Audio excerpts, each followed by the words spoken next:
Halo John, kamu dapat berita dari mana? Orang saya cari tahu latar belakang Nata, Pak. Perusahaan desain interior Nata menggarap proyek hotel karena dukungan Pak Albi. Maksudnya Api jadi penjamin? Baru rumor, Pak. Masih simpang siur. Saya belum dapat kabar fixnya. Saya akan update lagi kalau saya udah dapat informasi. Oke, makasih.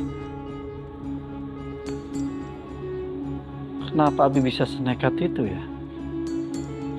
Biasanya dia beritahu saya. Apa karena diancam?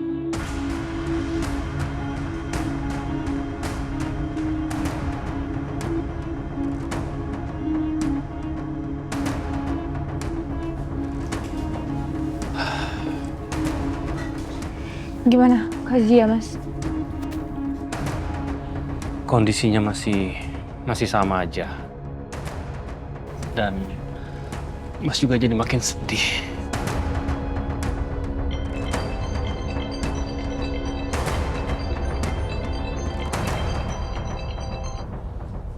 Ya, selamat malam. Selamat malam. Apa benar saya berbicara dengan Pak Albi? Iya, saya sendiri. Ini siapa ya? Kami dari kepolisian, Pak. Kami baru saja berhasil mengidentifikasi korban meninggal dari kecelakaan. Atas nama Suristi. Suris. Kejadiannya kemarin sekitar jam 10 malam.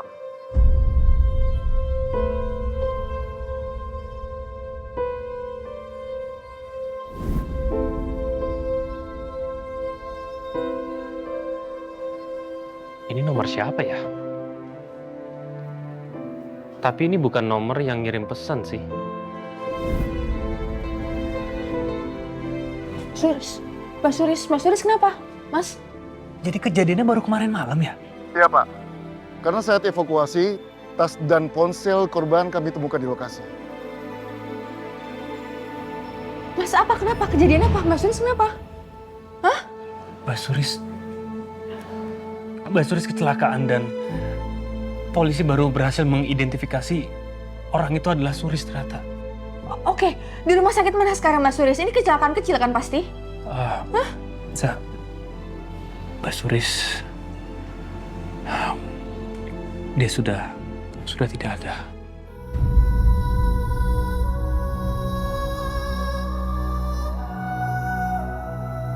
Mas Suris, astagfirullah.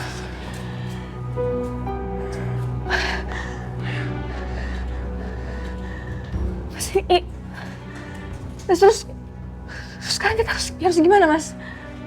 Mas Albi masih belum tahu, tapi menurut Mas Albi, kita harus merahasiakan ini semua dari Papa. Mas nggak bisa, Mas. Ini berita serius loh. Yang Mas ngerti ini berita serius. Papa itu lagi fokus agensi ya. Ya, kalau sampai Papa tahu Mbak Suri sudah tidak ada, nanti yang ada Papa jadi kepikiran karena Leon gak ada yang jagain. Ya, takutnya nanti kondisi Papa makin drop. Oke? Terus sekarang kita mau ke kantor polisi. Ya, yuk. Naza ngapain ikut? Karena kita punya kepentingan yang sama. Oh iya, ya oke. Yuk. Pak, kebetulan Papa datang. Gini, Naza mau ketemu dengan temennya dan aku mau nganterin Naza, Pak. Ya udah, pergi sana. Oke. Ya, Papa nggak apa-apa di sini sendiri. Ada Pak Arjo nemenin Papa. Ya udah. Permisi, Pak. Assalamualaikum. Hati ya.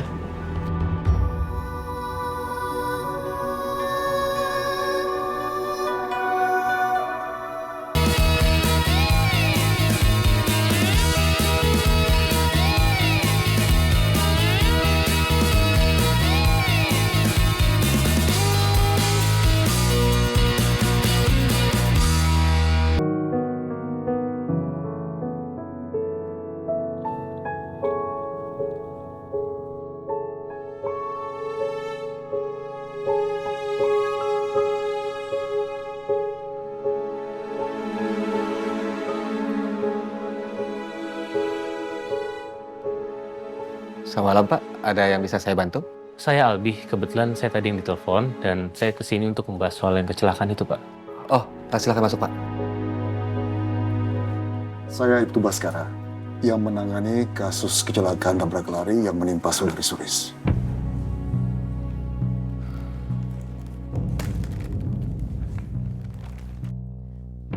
Bisa dikonfirmasi, Pak, atas nama Suristi usia 35 tahun.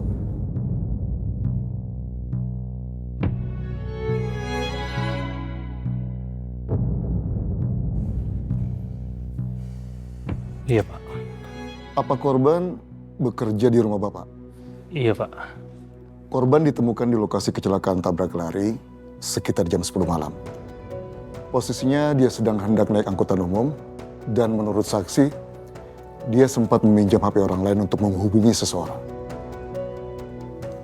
Nomornya, nomor Anda. Iya, pantes. Mbak Suris kayaknya nelfon aku. Iya, Pak, itu memang betul. Ada nomor tidak dikenal, telepon ke handphone saya, dan saya tidak angkat karena saya sedang menjaga istri saya, Pak. Ya, jadi kakak saya lagi sakit, Pak. Jadi kami sedang bolak-balik ke ICU. Nah, pada saat itu Mbak Suris tiba-tiba mendadak ingin pulang kampung.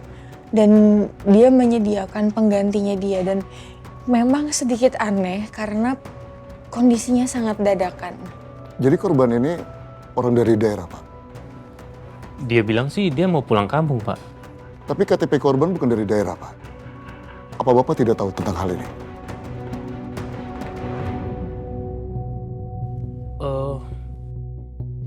Karena yang mempekerjakan dia itu adalah istri saya, Pak. Dan istri saya itu sedang koma, Pak, sekarang ini. Menurut KTP korban, alamat korban ada di Jakarta. Zah, Mbak Suris pernah cerita ke kamu nggak kalau dia itu punya anggota keluarga di kampung gitu? Enggak, Mas. Mbak Suris nggak pernah cerita. Yang Naza tahu dia itu janda, anak satu. Dan Naza nggak tahu kalau dia tinggal di kampung. Naza pikir dia tinggal di dekat rumah kita. Terus pengganti korban ini siapa, Bu? Penggantinya korban ini namanya Mary. Dan menurut saya, dia nggak seperti Mbak pada umumnya. Maksudnya tampilannya dia bekerja menggunakan heels, dia kukunya sangat panjang-panjang, runcing, tidak seperti pada umumnya aja sih, Pak. Dan dia bilang kalau dia itu kenal dekat sama Mbak Suris.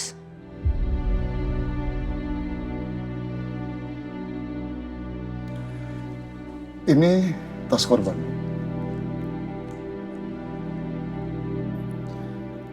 Tidak banyak pakaian yang dibawa.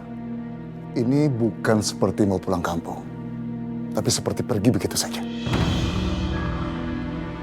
Mas Naza makin gak ngerti deh, ini berarti Mbak Suris tuh bohong sama kita kalau dia mau pulang kampung.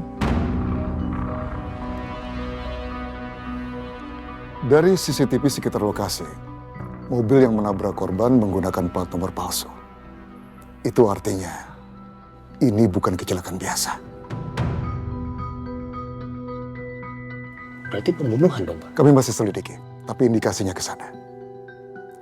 Saat ini jenazah korban ada di rumah sakit dan kami masih coba untuk menghubungi keluarganya. Ya udah kalau gitu, Zah, kita harus segera ke rumah sakit.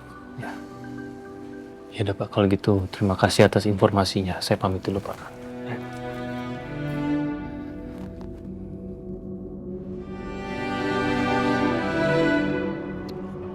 Zah, tunggu deh.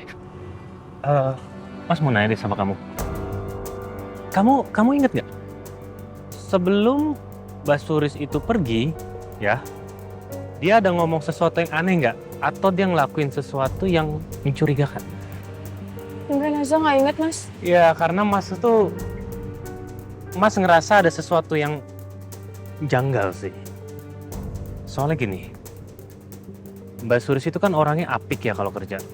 Dan tiba-tiba dia mendadak itu harus pergi ke kampungnya dan tidak bisa diundur. Dan yang paling anehnya lagi, dia mempekerjakan orang lain tanpa orang lain itu ketemu dengan kita. Kita nggak sempat ngobrol, kita nggak sempat interview dia. Kamu percaya sama orang yang modelnya seperti itu?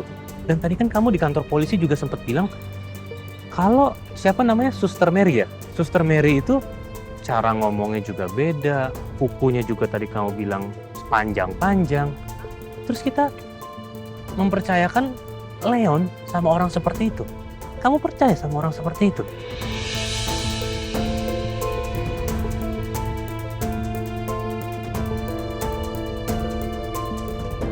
Tapi Mas, Mary ini bilang kalau dia tuh deket banget sama Mas Suris. Mas cuma takut ini bukan kebetulan. Duh Mas, jangan bikin aja takut dong Mas. Enggak, tapi ini mungkin hanya ketakutan Mas juga. Yaudah, kita langsung jalan aja, Putri. Makasih Mas.